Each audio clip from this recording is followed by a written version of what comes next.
పరిశుద్ధుడైన తండ్రి, మీ యొక్క పరిశుద్ధ గ్రంథాన్ని మేము ధ్యానించడానికి మీరు మాకు ఇచ్చిన మంచి అవకాశాన్ని బట్టి వందనాలు, స్తోత్రాలు చెల్లిస్తున్నాం. మీరు స్వరక్తం ఇచ్చి సంపాదించిన సంఘాన్ని కాయడానికి మీరు మాకు అనుగ్రహించిన బాధ్యతను బట్టి వందనాలు. మీ యొక్క సంఘమును కాసే విషయంలో నాయన ప్రభువా, మా జీవితాలను, మా బాధ్యతలను తండ్రి, మా విధానాలను ఆయన పరీక్షించుకోవడానికి ప్రభువా మీరు మాకు ఇస్తున్న ఈ సమయాన్ని బట్టి కూడా మీ స్తోత్రాలు చెల్లిస్తూ ఉన్నాం. ఈ సమయంలో ఈ వాక్యం ధ్యానిస్తున్నప్పుడు నాతోనూ మా అందరితోనూ మాట్లాడండి. మీరే మహిమ పొందుకోండి. యేసు నామములో ప్రార్థించి వేడుకుంటున్నాం తండ్రి, ఆమేన్. ఒక అతను ఒక వ్యక్తిని పనికి పిలిచాడట. పిలిచి, ఈరోజు నీవు పని చేసేది ఉంది. మార్నింగ్ పొద్దున నీవు 11 గంటలకు ఈ పని చేయి, 11 తర్వాత ఒక అరగంట ఆగి మళ్ళీ దాన్ని ఇంకొక పని ప్రారంభించు. పని చేస్తున్నప్పుడు నీవు తప్పకుండా చేతులకు గ్లౌజ్ పెట్టుకోవాలి. తర్వాత తుమ్మడంగా నా పని చేయొద్దు, మూతికి మాస్క్ పెట్టుకొని ఉండాలి, నువ్వు శుభ్రంగా ఉండాలి. అంతేకాకుండా సాయంత్రం వరకు ఇంత పని కంప్లీట్ చేయాలి అని ఒక అతను తనకు పనికి పిలిచిన వ్యక్తికి చెప్పాడు. సాయంత్రం అయింది. అతను వచ్చి చూస్తే ఏదైతే చెప్పిండో దానికి వ్యతిరేకంగా అతను ఆ పని చేసేసాడు. అతను చాలా బాధపడ్డాడు. అనవసరంగా ఇద్దరు పనికి పెట్టుకున్నానని. తర్వాత అతనికి ఫలితం ఇవ్వకుండా అతను పంపించి వేసేశాడు. ఒక చిన్న పని గురించే ఒక వ్యక్తి పిలుచుకున్నప్పుడు ఈ పని ఈ విధంగా చేయాలని చెప్పిన దాన్ని కాకుండా వేరే విధంగా చేస్తే అతడు ఎంత బాధపడతాడు, అతడు లెక్క అడుగుతాడు అనే విషయం కూడా అతను మర్చిపోయి తన ఇష్టానుసారం చేయడం ఎంతవరకు వాస్తవం మనం ఆలోచిస్తే మనకు కూడా అర్థమవుతుంది. ఈ చదవబడిన లేఖన భాగంలో సంఘ కాపరులుగా, సంఘ బాధ్యతల విషయంలో, కాసే విషయంలో సంఘ కాపరులుగా మన జీవన విధానం, మన కాచే విధానం ఎట్లుండాలి, ఎందుకు ఆ విధంగా మనం చేయాలి అనే విషయాన్ని తప్పకుండా మనం ఆలోచన చేయాలి. లేకుంటే మనకు అప్పగించబడిన సంఘాన్ని మనం ఇష్టానుసారంగా కాయడానికి మనం లేవని కూడా అనే ఆలోచన కూడా మనం గుర్తుంచుకోవాలి. ఒక వ్యక్తి పని పిలిచినప్పుడు ఎట్లయితే తన ఆలోచన ప్రకారం చేయడానికి అతను పిలువబడలేదో, అదేవిధంగా మనం కూడా మన సంఘ జీవన విధానంలో, సంఘ పరిచర్యలో, సేవా జీవితంలో మన ఇష్టానుసారంగా సంఘాన్ని కాయడానికి కానీ పరిచర్య చేయడానికి మనం పిలువబడలేదు. ఆ విషయాన్ని మనం గుర్తుంచుకొని సంఘ కాపరి యొక్క జీవితం, బాధ్యతలు అనే విషయాన్ని ఈరోజు మీతో పంచుకోవాలని ఇష్టపడుతున్నాను. ఈ 5వ అధ్యాయము మనం 1 నుంచి 4 వచనాలు ఇప్పుడు చదువుకున్నాం. వాస్తవానికి పత్రికను మనం చూస్తే హింసింపబడుతున్న సమయంలో సంఘాన్ని ప్రోత్సహిస్తూ పేతురు రాసిన పత్రికే. చాలా హింసల గుండా వెళుతుంది సంఘం. నీరో చక్రవర్తి సంఘాన్ని ఎంతో హింసిస్తున్నాడు. మనము మొదటి అధ్యాయము మొదటి 2 వచనాలు చూస్తే మనకు అర్థమవుతుంది. యేసుక్రీస్తు, అపోస్తలుడైన పేతురు, తండ్రి అయిన దేవుని భవిష్యత్తు జ్ఞానమును బట్టి ఆత్మ వలని పరిశుద్ధత పొందిన వారై విధేయులకుటకును యేసుక్రీస్తు రక్తములను ప్రోక్షించబడుటకును ఏర్పరచబడిన వారికి, అనగా పొంతు, గలతియా, కప్పదొకియా, ఆసియా, బితునియా అను దేశములందు చెదరైన వారిలో చేరిన యాత్రికులకు శుభమని చెప్పి రాయినది మీకు కృపయు సమాధానమును విస్తరించుగాక. చెదిరిపోయారు వారు, హింసలు గుండా వెళ్తున్నారు వారు, కష్టాలు గుండా వెళుతున్న వారు ఏ విధంగా వారి జీవితం ఉండాలి, ఆ కష్ట సమయంలో వారి యొక్క విశ్వాసం ఎట్లా కాపాడుకోవాలి, విశ్వాసం ఎట్లా జీవించాలి, ఏ విధంగా దేవుని వాక్య పక్షాన నిలబడాలి అనే విషయాలను పేతురు మాట్లాడుతూ వచ్చాడు. అయితే ఈ 5వ అధ్యాయానికి వచ్చే వరకల్లా కాపరులను ప్రోత్సహిస్తూ పలికిన మాటలు ఇక్కడ కనిపిస్తున్నాయి. 5వ అధ్యాయం మొదటి వచనంలో చివరి లైన్ చూశారా? మీలోని పెద్దలను హెచ్చరించుచున్నాను అని అంటాడు. చూస్తున్నారు అక్కడ, మీలోని పెద్దలను హెచ్చరిస్తున్నాను అంటున్నాడు. సంఘ కాపరులుగా ఉన్న వారితో పేతురు ఆ నాయకులతో మాట్లాడుతున్నాడు. ఇక్కడ ఒక పదం మీరు చూస్తూ ఉండవచ్చు, ఏంటి? తోటి పెద్దలు అన్నమాట కలుస్తాం.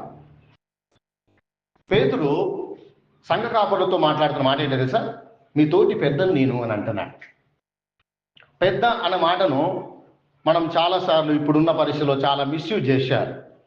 వాస్తవానికి ఎల్డర్ అనే పదము, పెద్ద అనే పదము సంఘ కాపరుల్ని సూచించే పదం అని.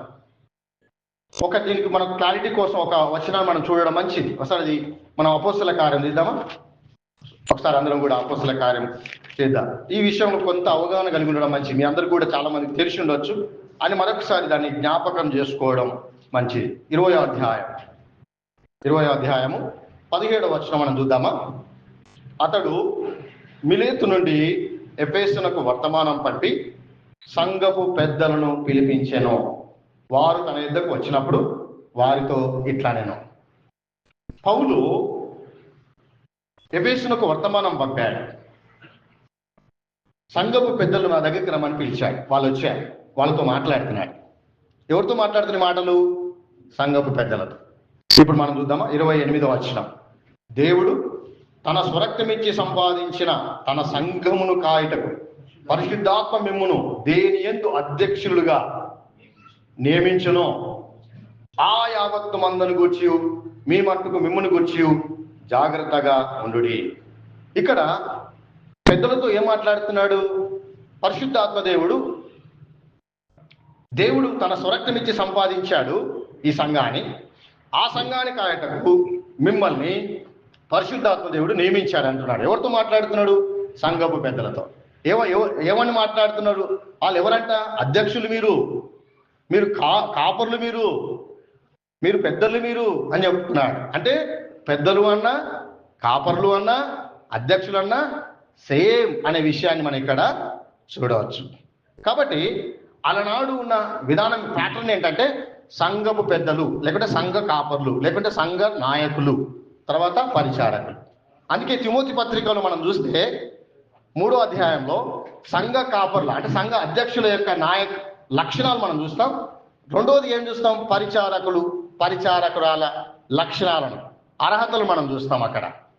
కాబట్టి సంఘంలో సంఘ పెద్ద, సంఘ నాయకుడు, సంఘ కాపరి వీరందరూ కూడా ఒకే ఆఫీస్, ఒకే బాధ్యత, ఒకే పని కలిగిన వారందరూ ఒకటే అనే విషయాన్ని మనం చూడాలి. పేతురు అంటున్నాడు, తోటి పెద్దను నేను, మీతో పాటు నేను సంఘ కాపరిని, మీరు సంఘ కాపరు, నేను సంఘ కాపరిని. ఒక విషయం మిమ్మల్ని ప్రోత్సహించడానికి చెప్తున్నాను. దాంట్లో ప్రోత్సాహం ఉంది, దాంట్లో హెచ్చరిక ఉంది. అదేంటో మీతో పంచుకోవాలని ఇష్టపడుతున్నాను అన్నట్టు ఇక్కడ మాట్లాడుతున్నాడు. మొట్టమొదటిగా మనము సంఘ కాపరులుగా మనము దీంట్లో గుర్తించుకోవాల్సిన మొట్టమొదటి విషయం ఏంటంటే 2వ వచనం చూశారా? బలమి చేతగాక ఏమంటున్నాడు? బలమి చేతగాక దేవుని చిత్త ప్రకారం. ఇక్కడ మనం చూడవలసిన విషయాలు మనము 3 చూడవచ్చు. ఒకటేమో సంఘ కాపరి యొక్క పిలుపు గురించి చూడవచ్చు. రెండవది సంఘ కాపరి యొక్క బాధ్యతలు లేకుండా నడిపింపు చూడవచ్చు. మూడవది సంఘ కాపరి యొక్క జీవన విధానం చూడవచ్చు. ఇవన్నిటిని బట్టి సంఘ కాపరికి ఇచ్చే ఫలం కూడా మనం చూడవచ్చు. సంఘ కాపరికి పరిచర్య చేసే వారికి ఇచ్చే ఫలం కూడా మనం చూడవచ్చు. మనం 2వ వచనాన్ని బలిమి చేత అనే దానికన్నా ముందు ఒక విషయం చూద్దాం. ఏమంటున్నాడు ఇక్కడ 5వ అధ్యాయం 1వ వచనంలో?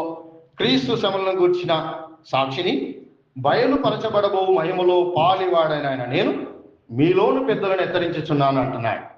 మీలోని పెద్దలున్నారే సంఘ కాపర్లుగా, నాయకులుగా, వాళ్ళని హెచ్చరిస్తున్నాను.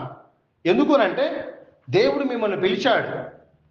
దేవుడు మిమ్మల్ని పిలవడమే కాకుండా సంఘ కాపర్లుగా మిమ్మల్ని నియమించాడు. మనము అపోస్తల కార్యం 20వ అధ్యాయం 28వ వచనంలో దేవుడు తన స్వరక్తమిచ్చి సంపాదించిన తన సంఘమును కాయటకు పరిశుద్ధాత్ముడు దేని మీద అధ్యక్షులుగా మిమ్మల్ని నియమించను అని అంటాడు కదా. అంటే ఎవరు సంఘ కాపర్లుగా నియమించింది? ఎవరు? దేవుడు మనల్ని సంఘ కాపర్లుగా మనకు నియమించాడు. ఆయన అథారిటీ ఇచ్చాడు, అధికారం ఇచ్చాడు. అధికారం ఇచ్చాడు. కాబట్టి ఈ సంఘము మొట్టమొదటిగా గుర్తించుకోవాల్సింది అది ఎవరిది? దేవునిది. అపోస్తల కార్యము 20వ అధ్యాయం 28వ వచనంలో దేవుడు తన స్వరక్తం ఇచ్చి సంపాదించిన సంఘం ఇది. సంఘము నాది కాదు, నీది కాదు. సంఘము మనది కాదు, సంఘము దేవునిది. కాబట్టి ఈ విషయాన్ని ఎప్పుడు కూడా మనం మర్చిపోకూడదు. ఎందుకు మర్చిపోకూడదంటే, సంఘము కొన్నిసార్లు నాది అనే విధానంలో మనం చూస్తాం, తద్వారా మనం శోధింపబడతాం, పాపలు పడతాం. అది సంఘానికి మనము లాభకరంగా కాకుండా నష్టకరంగా ఉండడానికి అది కారణం అవుతుంది. కాబట్టి సంఘము దేవుని అని గుర్తుపెట్టుకోవాలి ఒకటి. రెండవది, సంఘంపై అథారిటీ దేవుడు ఇచ్చాడనే విషయాన్ని మర్చిపోకూడదు. ఒక పనివాడిని పిలిచి పని అప్పగించినట్టు దేవుడు నిన్ను నన్ను పిలిచి తన సంఘాన్ని అప్పగించి ఈ సంఘాన్ని ఖాయమనే పనిని మనకు అప్పగించాడు. ఈ విషయాన్ని మనం గుర్తుంచుకోవాలి మొట్టమొదటి. దీంట్లో రెండవది, అసలు మనం ఎట్లా గాయాలి సంఘాన్ని, ఎట్లాగా? రెండవ వచనం అంటున్నాడు. ఏంటంటే రెండవ వచనంలో బలిమి చేత గాక దేవుని, ఏదంట బలిమి చేత కాక దేవుని చిత్త ప్రకారం అని అంటున్నాడు. ఇది బలవంతంగా చేసే పని కాదు, ఇది బలవంతంగా చేసే పని కాదు, ఇది స్వచ్ఛందంగా చేసే పని. ఇది ఇంకా చెప్పాలంటే ఇది ఇష్టపూర్వకంగా చేసే పని. అది అక్కడ ఇష్టపూర్వకంగా కూడా మాట కనిపిస్తుంది. ఏంటంటే ఇది బలవంతంగా చేసే పని కాదు. బలవంతంగా చేసే పని ఎట్లుంటుంది చెప్పండి? ఎవరినైనా బలవంతంగా మనం ఒక పని అప్పగించడానికి వాళ్ళు ఎట్లా చేస్తారు? ఇష్టం ఉన్నట్టు చేస్తారు. మనం ఉన్నప్పుడు ఒకలాగా చేస్తారు, మనం లేనప్పుడు ఒకలాగా చేస్తారు. ఎందుకు? వాళ్ళకి పని ఇష్టం లేదు అన్నప్పుడు, ఇష్టం ఉన్నప్పుడు టకటక పని చేస్తారు, మనం ఉన్నప్పుడు, మనం లేనప్పుడు ఇష్టానుసారంగా పని చేస్తారు. కాబట్టి మనము బలవంతంగా చేసే పని కాదు, ఇది దేవుడు మనకి ఇచ్చాడు, దేవుడు మనకు నమ్మి అప్పగించాడు పని. నమ్మకమైన సేవకులుగా బలవంతంగా పని చేయకుండా, మన ఇష్టానుసారంగా మనం చేయకుండా ఎట్లా చేయాలంటున్నాడు? దేవుని చిత్త ప్రకారం మనం చేయాలి. ఇప్పుడు బలవంతం అంటే మామూలుగా చిన్నప్పుడు మా సారు ఏదైనా శిక్ష వేయాలంటే ఏం చేసేవాడు? చేయి పట్టుకొని ఒడిదిప్పేవాడు. అది ఏం చేసేవాడు? నాకు ఇష్టం లేకపోయినా ఒడిదిప్పేవాడు. అది ఎందుకంటే ఇట్లా అబ్బా సార్ సార్ అంటుంటుంది. ఇప్పుడు ఎవరన్నా వాళ్ళ చేయి వాళ్ళు ఒడిదిప్పుకుంటారా? తిప్పుకోరు ఎవరు. అయితే మనతో తిప్పుకోము. అంటే ఇది మనం ఒడిదిప్పడం అంటే బలవంతంగా చేసే పని. అది పని కూడా అంతే. మన చెయ్యి మనం ఒడిదిప్పుకోనట్టు దేవుని పనిని బలవంతంగా చేసే పని కాదు, ఇష్టపూర్వకంగా మనం చేయాలి. ఇది దేవుని పని, ఇది దేవుడు అప్పగించిన పని, ఇది దేవుని సంఘం, ఇది దేవుని యొక్క సంఘము, తన స్వరక్తం ఇచ్చి సంపాదించిన సంఘము. ఈ సంఘాన్ని దేవుడు మనకిచ్చాడు. దీన్ని ఇష్టపూర్వకంగా మనము చేయడం, దేవుని చిత్త ప్రకారం మనం చేయడం మంచిదనే విషయాన్ని మనం గుర్తుంచుకోవాలి. ఇక్కడ ఒక విషయం మనము మర్చిపోకూడదు. బలవంతం కాకుండా దేవుని చిత్త ప్రకారం చేయాలంటే సంఘానికి ఆశ విషయంలో దేవుని చిత్తాన్ని మన అనుదినం కనుగొంటూ ఉండాలి. దేవుని చిత్తానుసారంగా సంఘాన్ని నడిపిస్తూ ఉండాలి. ఎట్లా కనుక్కుంటాం దేవుని చిత్తాన్ని అంటే, దేవుడు మనకు సంఘాన్ని ఎట్లాగా పరిశుద్ధ గ్రంథంలో అనేక వచనాలు ఇచ్చాడు. మన కాపర్ పత్రికలు ఏంటివేంటివి? తిమోతి పత్రిక 1-2, తీతు పత్రిక. ఒక సంఘ కాపరులుగా మనం ఏ విధంగా సంఘాన్ని మనం కాయాలనో, సంఘం పట్ల బాధ్యత కలిగి ఉండాలనో అనేక వచనాలు మనం చూస్తాం. అనేక విషయాలు మనం 1 తిమోతి, 2 తిమోతి, తీతు పత్రికలో మనం చూస్తాం. పేతురు రాసిన పత్రికలు కూడా ఇక్కడ కూడా ఈ వచన భాగాల్లో కూడా సంఘాన్ని మనం ఎట్టగాయాలో మనం చూస్తున్నాం. కాబట్టి దేవుని చిత్తం కనుగొనడానికి పరిశుద్ధ గ్రంథాన్ని ఎప్పుడు కూడా మనము వెతుకుతూ ఉండాలి, వాక్యాన్ని ధ్యానిస్తూ ఉండాలి. సంఘానికి బోధించే విషయంలో, సంఘానికి కాసే విషయంలో, సంఘానికి సరైన కౌన్సిలింగ్ ఇచ్చే విషయంలో తప్పకుండా మన వాక్యానుసారంగా, అది దేవుని చిత్తానుసారంగా ఉండడానికి ఎప్పుడు మనం సమర్పించుకోవాలి. ఆ విధంగానే మనం చేయాలి. బలవంతంగా మనము చేయొద్దు పని, బలవంతంగా సంఘాన్ని కూడా మనము లీడ్ చేయొద్దు. దాన్ని ఆ విధంగా మనం ఆ విషయాన్ని మనం ఇక్కడ చూడవచ్చు. ఏమంటాడు ఇక్కడ? ఇంకా ఇష్టపూర్వకంగా చేయాలని చెప్తాడు. ఇది దేవుని పని కాబట్టి సమర్పణతో చేసే పని ఇది. సమర్పణ లేని పని ఎట్టుంటుందో, సమర్పణ కలిగిన పని ఎట్టుందో ఇక్కడ మన అందరూ కూడా తెలుసు.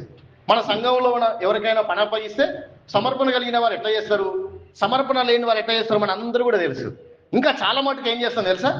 సమర్పణ కలిగిన వారికి మన పని అప్పగిస్తాం. సమర్పణ లేని వారికి ఇస్తామా? ఇవ్వం. ఈయనకు తొందర ఎక్కువ, ఎటేటో చేస్తాడు, అయిపోయింది అన్నట్టు చెప్తాడు. పని అయిపోయినాక అయిపోయింది అని అంటాడు. కాబట్టి ఈయనకు చెప్పి ఈయనైతే సమర్పణతో మంచిగా పని చేస్తాడు, కానీ అప్పగిస్తాడు. సేమ్ వే సంఘ కాపరులుగా మనం చేసే పని సంఘాన్ని కాసే విషయంలో, సంఘాన్ని బోధించే విషయంలో, సంఘం కోసం ప్రార్థించే విషయంలో, సంఘానికి సువార్త ప్రకటించే విషయంలో సమర్పణతో ఇష్టపూర్వకంగా మనం చేయాలి. ఇష్టం లేకుంటే ఏమైతే తెలుసా, సేవ కష్టమవుతుంది, ప్రార్థించడం కష్టమవుతుంది, వాక్యం బోధించడం కష్టమవుతుంది, కౌన్సిలింగ్ ఇవ్వడం కష్టమవుతుంది. ఎప్పుడు మీలో లేనాయేమో, ఇంకా నాకేం లేదంగా అని అనిపిస్తుంది. పట్టించుకోబుద్ధి కాదు, పట్టించుకోకపోవడమే కాదు, ప్రేమించే బుద్ధి కూడా కాదు. ఇష్టం లేదు కదా సంఘం అంటే, పరిచయం చేయడం ఇష్టం లేదు కదా, అప్పుడు ఏమవుతుంది, అంత ఇంట్రెస్ట్ ఉండదు. కానీ పేతురు అంటున్నాడు, మీరు ఇష్టపూర్వకంగా చేయాలి. ఇంకేమంటాడు చూసారా, దుర్లాభేపేక్షతో కాక సిద్ధపరుస్తూ చేయండి అంటున్నాడు. పాప స్వభావం కలిగిన వారు మనం గుర్తించుకోవాలి. పాస్టర్లను కూడా సంపూర్ణంగా పాపము నుంచి విడుదల పొందినా సంపూర్ణంగా మన పాపం మన శరీరంలో లేకుండా లేదు. అది ఎప్పుడూ శరీరానుసరమైన మనసు ఎప్పుడు లేపుతుంటుంది, మనని వాక్య విరుద్ధంగా ఆలోచించబడడానికి మనం ప్రేరేపిస్తుంటుంది. కాబట్టి ఆత్మపూర్ణులుగా ఆత్మను అనుసరించి జీవించే జీవితం కలిగి ఉండాలి. మనం శరీరం అనుసరించినప్పుడు శరీరం ఏం చేస్తుంది, మనని ధనాపేక్షలోకి, అహంలోకి, గర్వంలోకి, అహంకారంలోకి మనం లీడ్ చేస్తుంది.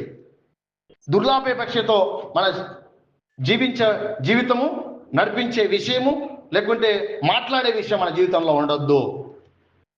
ప్రియులారా, దైవజనులారా, సేవకులారా, కాపరత్వం అనేది మనము ఏదో లాభము ఆశించి, ఏదో దుర్లాభం ఆశించి చేసే పని కాదు. చేసే పని ఒక అద్భుతమైన విషయం ఏంటంటే, ఒకవేళ మనుషుల నుంచి మనం ఆశిస్తే అది మనకు తాత్కాలికమైనది, అది అంత విలువైనది కాదు. కానీ మనము పని చేసుకుంటూ వెళ్తే దేవుడిచ్చే ఫలము, దేవుడిచ్చే జీతము గొప్పది, అది చాలా ఉన్నతమైనది. ఆ విషయాన్ని ఎప్పుడు కూడా మర్చిపోకూడదు. కాబట్టి సంఘం నుంచి సంఘాన్ని మనం దుర్లాభేపేక్షతో వాళ్ళని మనం కాయకుండా సిద్ధ మనసుతో వాళ్ళని కాయాలి. మనం ఈ మాట చూడొచ్చు. బహుశా పేతురు అంటాడా, పౌలు అంటాడు తెస్సలోనిక పత్రికలో పౌలు ఏమంటాడంటే, ఈ మాట మనం చూద్దామా. మనం 2వ అధ్యాయంలో చూస్తే 3వ వచనంలో, ఏలైనగా మా బోధ కపటమైనది కాదు, అపవిత్రమైనది కాదు, మోసయుక్తమైనది కాదు. ఇవి ఉన్నవా? ఒకసారి ఆలోచన చేయండి. కపటంగా మనం బోధించలేమా? అవకాశం లేదంటారా? ఉంది. కపటంతో మనం బోధించి మనం ఏమో పొందుకోవాలనో దాన్ని పొందుకునే శోధనలో పడే చాలాసార్లు అవకాశం ఉంటుంది. చెప్పేది ఒకటి, దేని కొరకు చెప్తున్నాం అనే ఉద్దేశం వేరే ఉంటుంది. కానీ చెప్పేది మాత్రం కపటంగా, బయటికి ఒకటి లోపల ఒకటి అనే విధానాల్లో మన బోధ ఉండొచ్చు. అంతేకాదు, అపవిత్రమైనది, మోసయుక్తమైనది, ఇవన్నీ కూడా కాపరిగా అదమరిస్తే, ఆత్మ నడిపింపులో మనము మన జీవితాన్ని కొనసాగించకుంటే, దేవుని చిత్తమేదో అని ఆలోచించకుంటే, ఈ దేవుని ఇష్ట ప్రకారం మనం చేయకుంటే, వాక్యానుసారంగా మనం ఆలోచించకుంటే ఇవన్నీ వస్తాయి. ఏమొస్తుంది? కపటంగా మనము బోధించగలం, మోసంతో బోధించగలం, అపవిత్రమైన విధానంలో బోధించగలం. పౌలు అంటాడు, నా దాంట్లో లేదంటాడు. ఇంకేమంటాడు చూశారా? ధనాపేక్షతో ఆయన ఈ పని చేయలేదంటాడు. ఎక్కడుంది? 5వ వచనం చూడండి. మీరు ఎరిగినట్లు మేము ఇచ్చకు మాటలైనను ధనాపేక్షను కప్పిపెట్టు వేషంలైనను ఎన్నడూ వినియోగించలేదు. దుర్లాభేపేక్ష అనేది మనం ధనాపేక్షను బయటపట్టేది. మనకి ఎంత ధనం పట్ల వ్యామోహం ఉందో, ధనం ఎంతగా మనం ప్రేమిస్తామో, మన బోధ, మన జీవన విధానం, మన కాపరత్వము దుర్లాభాన్ని ఆశించే విధంగా అది మనను నడిపించడానికి కారణమవుతుంది. కానీ పేతురు అంటున్నాడు, దుర్లాభాన్ని ఆపేక్షించి మనం చేయాలి, సిద్ధ మనసుతో ఆ పని చేయాలంట. ఏం చేయాలంట? సిద్ధ మనసుతో ఆ పని చేయాలి. మీకు ఒక విషయం చెప్పనా, మనందరం కూడా మాటి మాటికి చదవవలసిన ఒక ప్యాసేజ్ ఉంది. ఆ ప్యాసేజ్ ఎందుకు పనికొస్తుంది అంటే, మన జీవితాలను సరి చేసుకోవడానికి పనికొస్తుంది. మీ అందరికీ చాలా సీనియర్ మోస్ట్ పాస్టర్లు ఇక్కడ ఉన్నారు. బహుశా మీకు చెప్పేంత స్థితిలో నేను లేకపోవచ్చు, కానీ మనందరం, నాతో పాటు మీతో పాటు నేను, నాతో పాటు మనందరం గుర్తించుకోవాల్సిన, చెక్ చేసుకోవాల్సిన ఒక ప్యాసేజ్ ఒకసారి తీద్దామా? తిమోతికి రాసిన మొదటి పత్రిక, 3వ అధ్యాయం. తిమోతికి రాసిన మొదటి పత్రిక 3వ అధ్యాయం.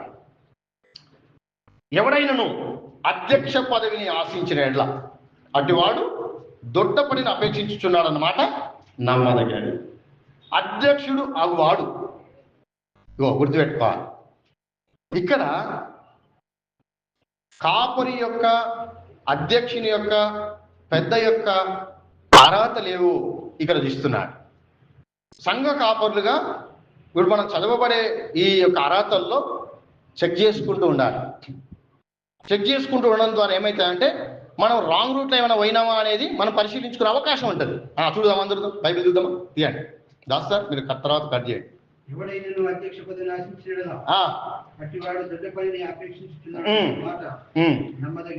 అధ్యక్షుడు వాడు నిందారహితుడును, అందరు చూడండి, నిందారహితుడును, ఏకపత్ని పురుషుడును, మితానుభవుడును, స్వస్థ బుద్ధి గలవాడును, మర్యాదస్తుడును, అతిథి ప్రియుడును, బోధింపతగిన వాడునైండి, మద్యపానియు, కొట్టువాడుగాక, సాత్వికుడును, జగడమాడని వాడును, ధనాపేక్ష లేనివాడునై, సంపూర్ణ మాన్యత కలిగి తన పిల్లలను స్వాధీనపరచుకొనుచు తన ఇంటి వారిని బాగుగా ఏలువాడునై ఉండవలను.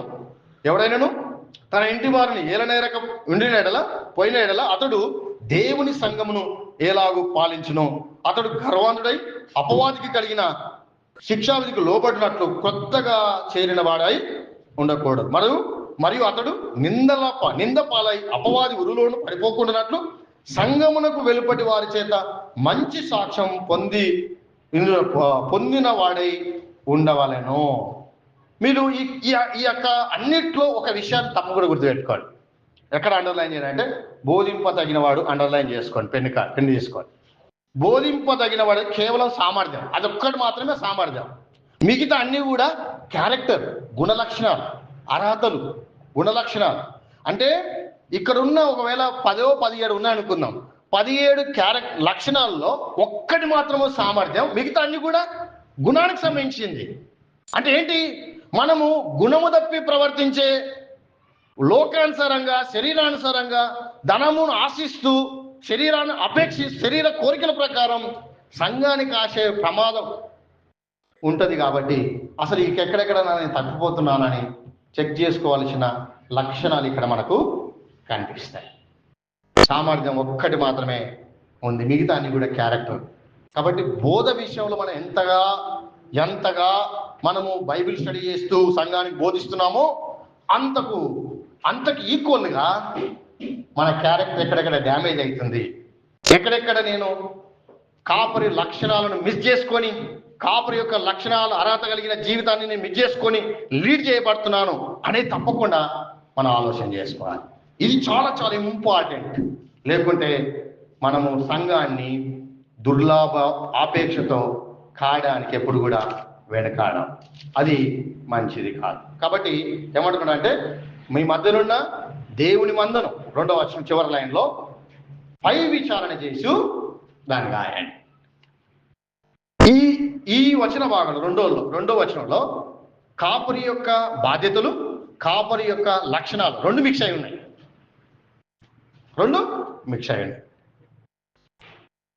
మనము మన కాసే విషయంలో ఎట్లా మనం కాస్తున్నాం? దేవుని యొక్క మందను పై విచారణ చేయడం అనే మాట సంఘం యొక్క ఆధ్యాత్మిక స్థితిని మనం ఎప్పుడు కూడా పరిశీలిస్తుండాలి. వాళ్ళు తప్పుడు బోధలకు ఏమైనా వెళ్తున్నారా? వాళ్ళు వాక్యానుసారంగా జీవించకుండా లోకానుసారంగా జీవించడానికి తెగిస్తున్నారా? వాళ్ళు సంఘం పట్ల బాధ్యత కలిగిన వారు ఉన్నారా? వాళ్ళ అనుదిన ఆధ్యాత్మిక జీవితం స్థిరంగా క్రమంగా కొనసాగుతుందా అనేది విచారణ చేసేవారు ఉండాలి. మనము అందరికి తెలిసిన విషయమే. మనం గృహకుడికి విజిటింగ్కి వెళ్ళినప్పుడు వాళ్ళ ఆధ్యాత్మిక జీవితం గురించిన ప్రశ్నలు వేయాలి. ఈరోజు నువ్వు ఏం చదివినావు బైబిల్? నిన్నేం చదివినావు? ప్రార్థన చేశావా? సంఘ అవసరతల గురించి ప్రార్థన చేయమని చెప్పినా కదా, మీరు ఎట్లా ప్రార్థన చేశారు?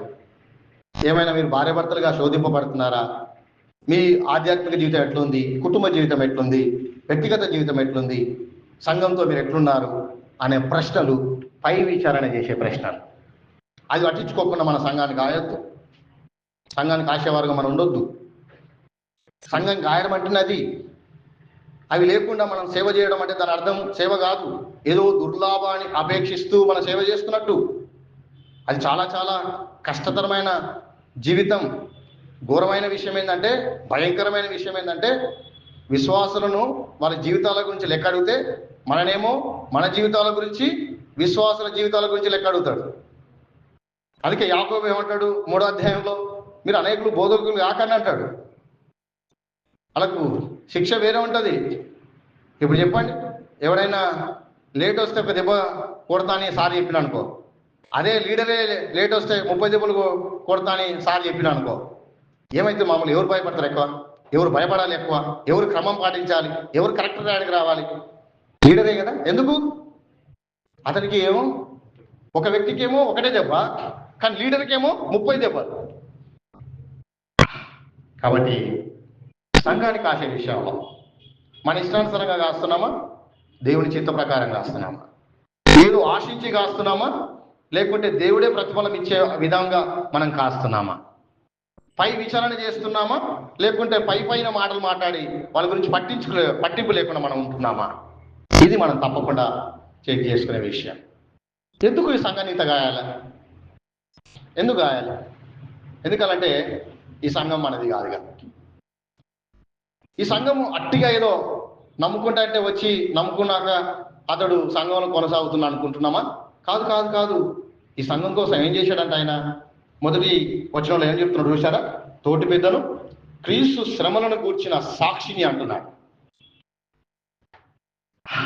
ఈ సంఘం క్రీస్తు శ్రమల ద్వారా, క్రీస్తు కల్వరి శిలువలో అనుభవించిన శ్రమ, ఆ శిక్ష ద్వారా, ఆయన చిందించిన రక్తము ద్వారా కొనబడిన సంఘం ఇది. ఇదేదో ఆ ఊరోళ్ళు ఈ ఊరోళ్ళు, లేకుంటే మా పాలళ్ళు, లేకుంటే మన చూలపోళ్ళు, లేకుంటే మన చుట్టాలు వచ్చి అందరు కలిసి గుమ్ముకున్న సమాజం కాదు ఇది. దేవుడు తన స్వరక్తం ఇచ్చి సంపాదించిన సంఘం ఇది. ఈ సంఘాన్ని కాయడానికి జస్ట్ మనకు పనిచ్చాడు దేవుడు. ఆయన అప్పగించాడు ఈ సంఘాన్ని. అద్భుతం ఏంటంటే, ఆశ్చర్యం ఏంటంటే, గొప్ప సంతోషం ఏంటంటే, గొప్ప నిరీక్షణ ఏంటంటే, గొప్ప భయంకరమైన విషయం ఏంటంటే, ఈ సంఘం కోసం రాబోతున్నాడు ఆయన. ఈ సంఘాన్ని ఆయన కొరకు మనం సిద్ధపరచాలి. ప్రభువైన యేసుక్రీస్తు వారు కల్వరి శిలువ చేసిన శిలువ త్యాగం ద్వారా, ఆ శ్రమలు అనుభవించడం ద్వారా, ఆయన పొందిన ఆ దెబ్బల చేత మనకు స్వస్థత, పాప క్షమాపణ మనకు దొరికింది. ఇప్పుడు మనం దేవుని పిల్లలమయ్యా. ఒక అద్భుతమైన మాట ఇక్కడ చూస్తాం. పేతురు పత్రిక 2వ అధ్యాయం, మొదటి పత్రిక 2వ అధ్యాయంలో ఒక అద్భుతమైన విషయాన్ని చూస్తాం. చూడండి ఒకసారి 21వ వచనం. క్రీస్తు కూడా మీ కొరకు బాధపడి మీరు తన అడుగు జాడల యందు నడుచుకున్నట్లు మీకు మాదిరి ఉంచిపోయాడు.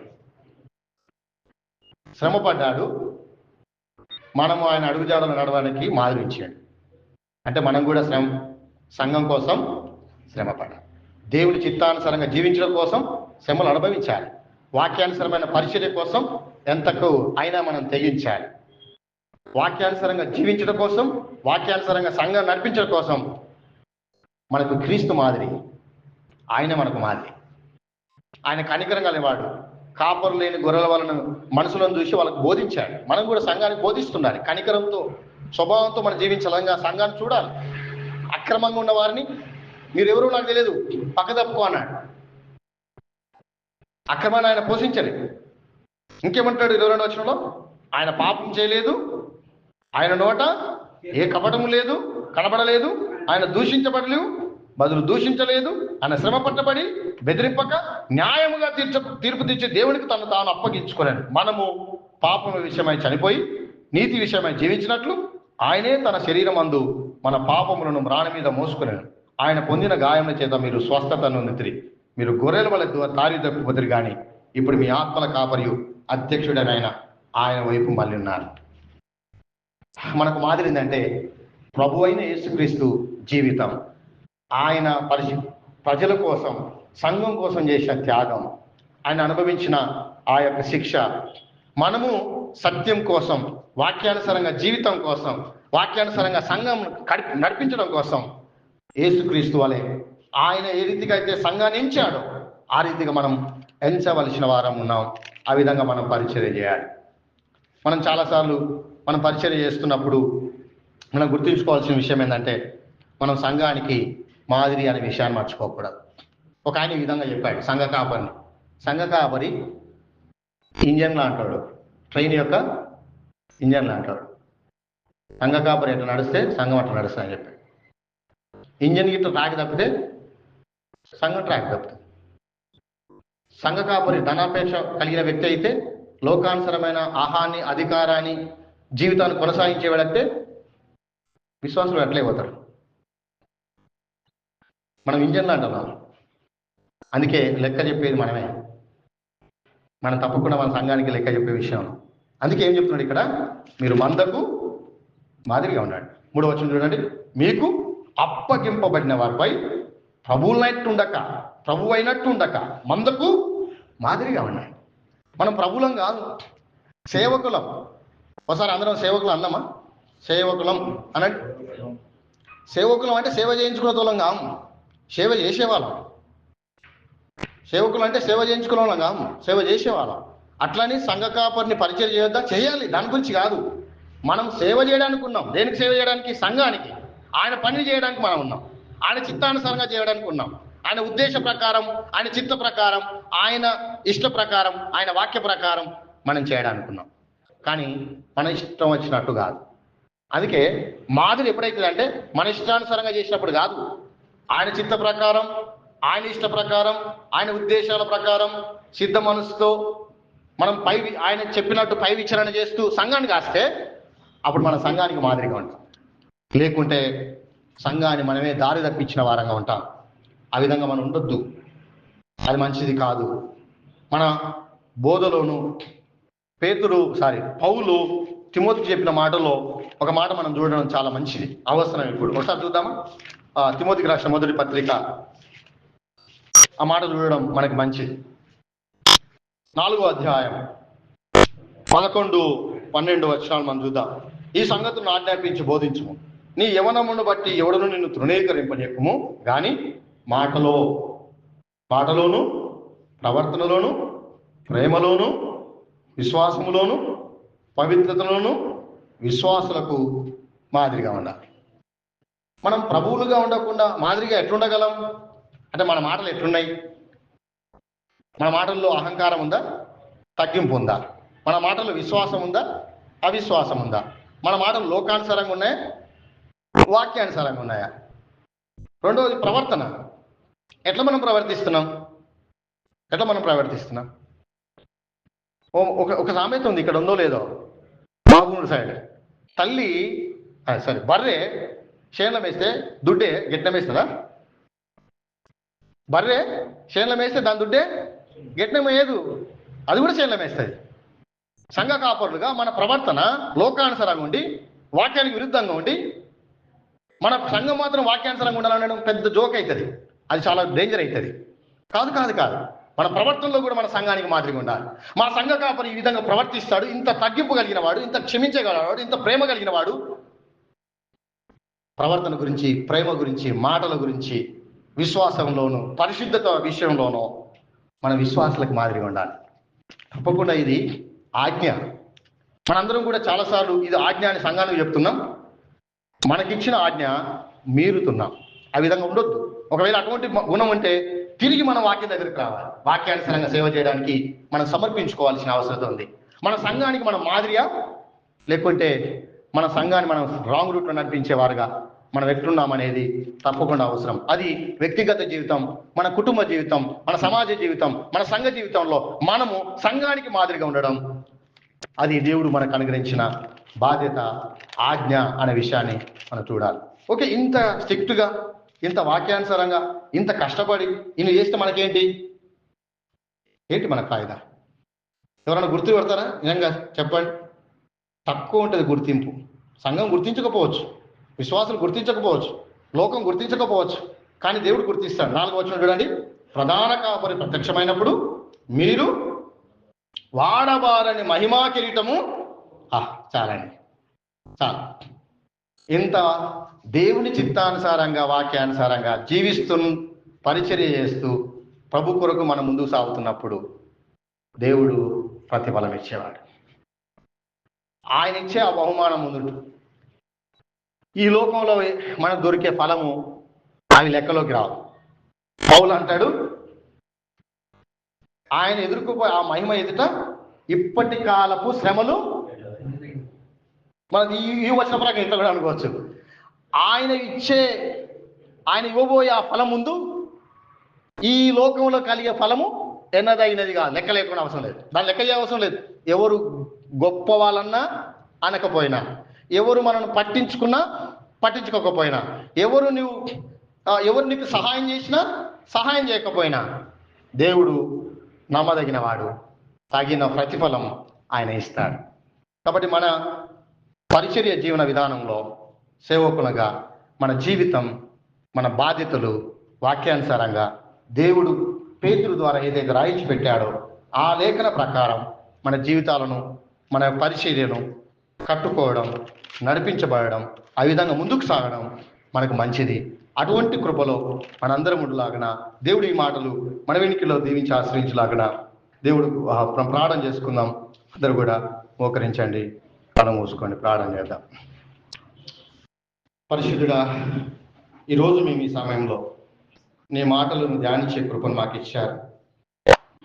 సేవకులుగా మేము మా జీవన విధానము, పరిచర్య జీవితం ఎట్లుందో మరొకసారి పరిశీలించుకోవడానికి కృప చూపించారు. నువ్వు మంచి దేవుడు, మాతో మాటికి వాక్యం ద్వారా మాట్లాడి మమ్మల్ని సరిచేసేవాడు, ప్రోత్సహించేవాడు, హెచ్చరించేవాడు. మీ మాటలను బట్టి మనసారా శుద్ధిస్తూ ఏదైతే మేము లేఖనాలను పరిశీలించామో అందుకు అనుగుణంగా మీరు జీవించలాగిన సహాయం చేయండి. మీరు స్వరక్తమిచ్చి సంపాదించిన సంఘమును కాశీ విషయంలో శ్రద్ధ కలిగిన వారంగా, నీ చిత్తానుసారంగా పట్టించుకునే వారంగా పరిచర్య చేసే కృప మాకు ఇవ్వండి. దయచేసి మమ్మల్ని మీరు క్షమించండి. మీ చిత్తానుసారంగా మీరు సేవ చేయాలని ఆశ కలిగి ఉన్నాం. మమ్మల్ని మీరు బలపరచండి. యేసు నామములో ప్రార్థించి వేడుకుంటున్నాం తండ్రి. ఆమేన్.